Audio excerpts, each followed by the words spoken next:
Hi, നമുക്കൊന്നൊരു cauliflower മസാലക്കറി ഉണ്ടാക്കിയാലോ? നോക്കാം. അതിനാദ്യം നമുക്ക് വേണ്ടത് കോളിഫ്ലവർ, ഒരു വലിയ ഉള്ളി, ഒരു ഉരുളക്കിഴങ്ങ്, ഇഞ്ചി വെളുത്തുള്ളി ചതച്ചത്, ഒരു തക്കാളി, അല്പം കറിവേപ്പില. ആദ്യം ഒരു ചീനച്ചട്ടിയിൽ അല്പം എണ്ണ ഒഴിച്ച് അതിൽ കടുക് പൊട്ടിക്കുക. കടുക് നന്നായിട്ട് പൊട്ടി വരുമ്പോൾ അതിലേക്ക് 1 ടേബിൾ സ്പൂൺ ഇഞ്ചി വെളുത്തുള്ളി പേസ്റ്റ് ആഡ് ചെയ്ത് കൊടുക്കുക.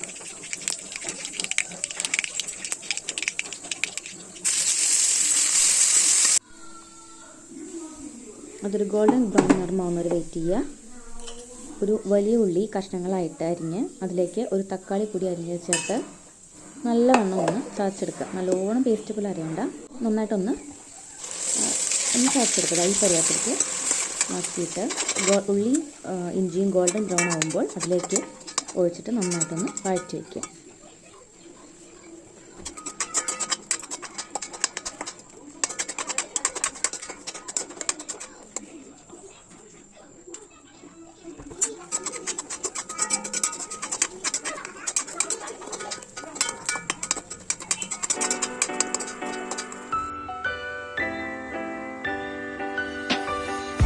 ഇനി അത്യാവശ്യം വഴണ്ട് വന്നിട്ടുണ്ട്.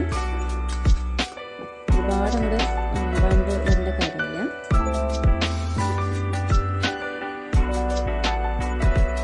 ഇനി ഇതിലേക്ക് നമ്മൾ പൊടികൾ ചേർക്കാൻ പോവുകയാണ്. ആദ്യം ചേർക്കേണ്ട ഒരു 1/4 ടീസ്പൂൺ മഞ്ഞൾപ്പൊടി,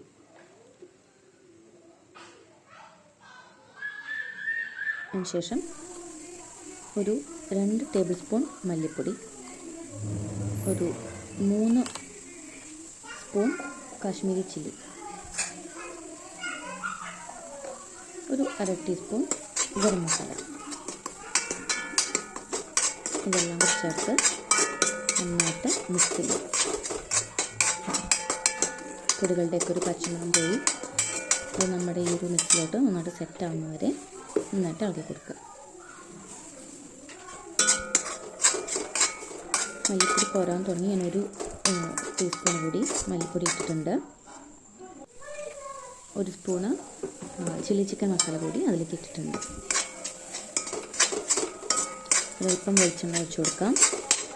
നന്നായിട്ട് ഇളക്കിയ ശേഷം പച്ചമുളകൊന്ന് മാറി വരുമ്പോൾ നമുക്കിതൊന്ന് അടച്ചു വയ്ക്കാം.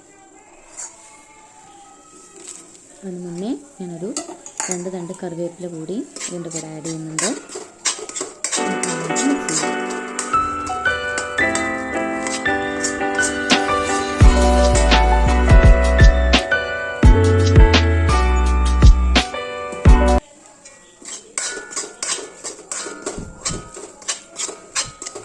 ഇനി നമുക്ക് ഇതൊന്ന് അടച്ച് വെച്ച് വേവിക്കണം.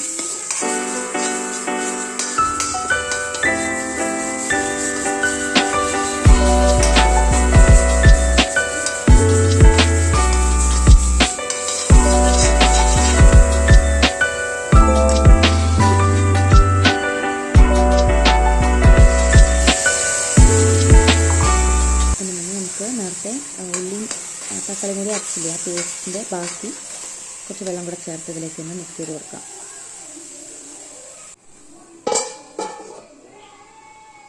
അടച്ച് വെച്ച് കഴിഞ്ഞാൽ 5 മിനിറ്റിന് ശേഷം തുറന്നു. എണ്ണയൊക്കെ നന്നായിട്ട് ഇങ്ങനെ ഊറി വരുന്നുണ്ട്. ആവിയുടെ ഒരു വെള്ളം വരുന്നതുകൊണ്ടാണ് അത് ക്ലിയറായിട്ട് കാണാത്തത്. ഇനി അതിലേക്ക് നമ്മൾ ഒരു ഉരുളക്കിഴങ്ങ് കഷ്ണം മുറിച്ച് വെച്ചത് ചേർക്കാം.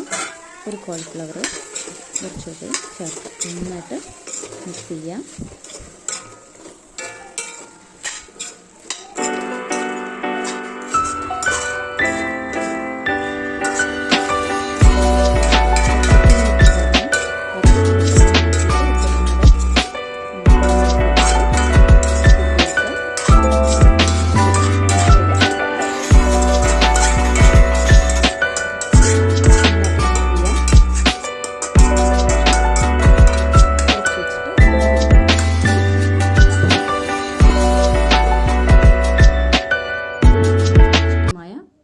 മസാലക്കറി റെഡി. എല്ലാവരും ട്രൈ ചെയ്ത് നോക്കണം.